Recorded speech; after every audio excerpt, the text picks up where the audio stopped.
Good evening, ladies and germs. Oh, ho, ho, ho, ho. Hopefully you know what movie that's referencing. Oh, it's all right, even if not. So, law of cosines is kind of similar to law of sines, except notice that we're going to be using a cosine instead of a sine. So if you are given any triangle, we have A still labeled the same, B, little b, C, little c, you have these formulas that you can use. A squared equals b squared plus c squared minus 2bc cosine A. Didn't even look at the board. You wouldn't know, but I didn't. So, boom. You should feel bad, because I feel bad. I feel bad for myself.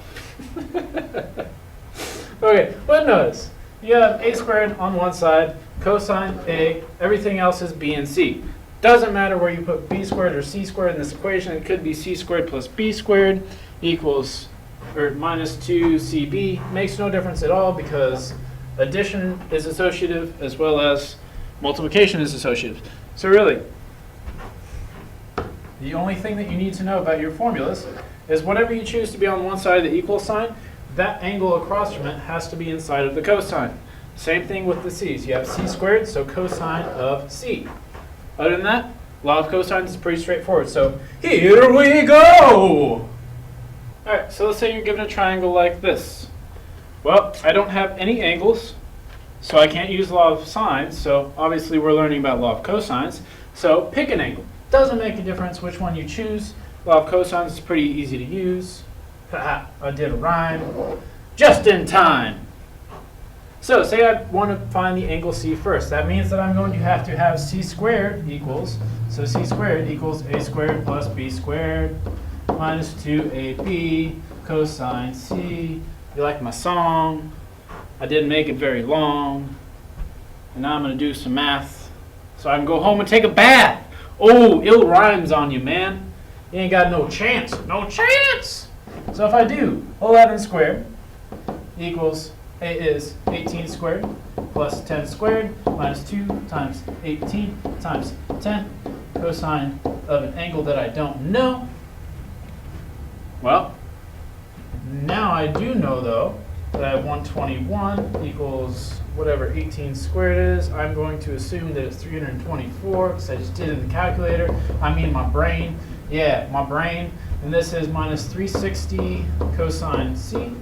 I did that one in my brain. So I know 324 plus 100 is 424, so I'd say 121 is not a fun road to drive on. It's 424 minus 360 cosine C.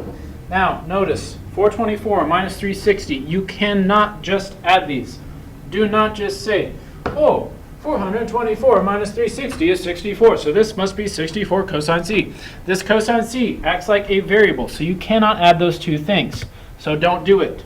That's craziness. That's new math. Ain't nobody ever done math like that. Except for, I don't know, a banana? Bananas do math crazy. They have a special geometry called banometry. Yeah, banometry. Get that. Look it up. Look it up. So if I subtract 424 to the other side, 121 minus 424, this is going to be negative 303, but I'm not going to get it 409, so negative 360 cosine C. And then if you divide by negative 360, again, do the inverse of cosine. Do cosine inverse negative 303 over 360. Cosine inverse negative 303 divided by negative 360. And we're going to come out with your angle C is 32.68.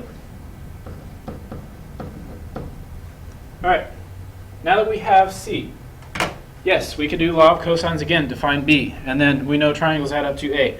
Or, the easier way, the faster way, just use law of sines. So you know C, so say C over sine C equals, pick one. Do not try to use law of sines to find your biggest angle though, because sometimes weird stuff will happen and it's not very much fun. So I know that the angle across from B is going to be smaller than the angle across from A because the side across from B is smaller than the side across from A. So I'm going to do B over sine B. Well, I know C is 11 over sine 3268 equals b is 10 over sine b. So for this one, I'm going to use the sine inverse. So I will say 10 sine 32.68 divided by 11 and do the sine inverse of that. We have 2940. So 29.40 degrees is b. Since all triangles add up to 180, I can subtract 29.4 minus 32.68, and I will get my last angle of, what is my last angle called? A is 117.92. 1, 2, 3 other parts of my triangle that I found. Like magic. All right, doing another example with law of cosines. In this one, we have side B, we have side A, we have angle C, but I'm missing the angle across from, or I'm missing the side across from C, so I can't do law of sines, and I don't have any other angles. So what I'm going to do is I can use law of cosines to find C, because I know C squared equals A squared plus B squared minus 2AB cosine C, because I know everything on the right-hand side of that equation. A is 2, B is 4, so I can say C squared equals 2 squared plus 4 squared minus 2 times 4 cosine 115 degrees. And then it's just a matter of plugging the right-hand side in your calculator. So 2 squared plus 4 squared minus 2 times 4 cosine 115. You will get that that is 26.76. So C squared is 26.76. So don't forget to take the square root.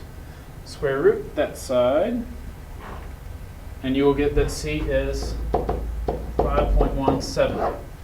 So now that we know C is 5.17, we can use law of sines to find, say, sine of A.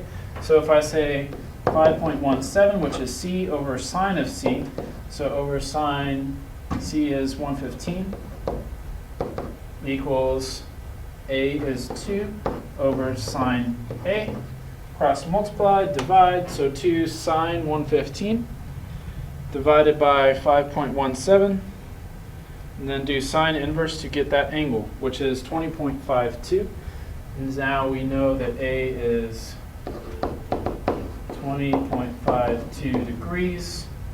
So 180 minus that, minus the 115 that we already know, that tells us that angle B is 44.48 degrees. Cool. 1, 2, and 3 things found. I found everything out about this triangle. And it is 5 o'clock on the computer. All right. We also, just like the law of sines, how we had an area formula for that kind of relates to, there's also an area formula that kind of relates to law of cosines. This is Heron's area formula. This guy was crazy smart. He started the first idea of a vending machine.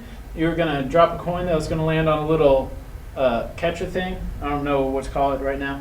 And every now and then, well, not every now and then, but his design was that it was going to dispense holy water. He also thought of the first wind-powered machine. He wanted to create a wind-powered organ so that the organ would play itself. And he could just hear beautiful music without having to do anything at all. I don't know. Maybe it puts him to sleep. I don't know. The organ's not very soothing. But anyways, you have this crazy formula. Area is the square root of S times S minus A times S minus B times S minus C, where S is almost the average of all the sides. S is A plus B plus C divided. So then, for example, if we have that A is 30, B is 40, and C is, say, 55. Then I can say S is 30 plus, not now, banana nose. How many times do I have to tell you? All that divided by 2, which is 70, plus that's 125, so it should be 67.5, but I'm going to use my calculator real quick to double check. Divided by 2, so 62.5. I was wrong. So the area is the square root of 62.5 times 62.5 minus 30, which is 32.5, times 22.5, times 7.5. Okay, all that is the differences between S and the letters, between 40 and 30. Okay, and just multiply that all together. Take the square root of 62.5 times 32.5 times 22.5 times 7.5, and the answer is 585.47. So 585.47 units squared. Magic. Hopefully this video was helpful. I will see you guys in class. Deuces!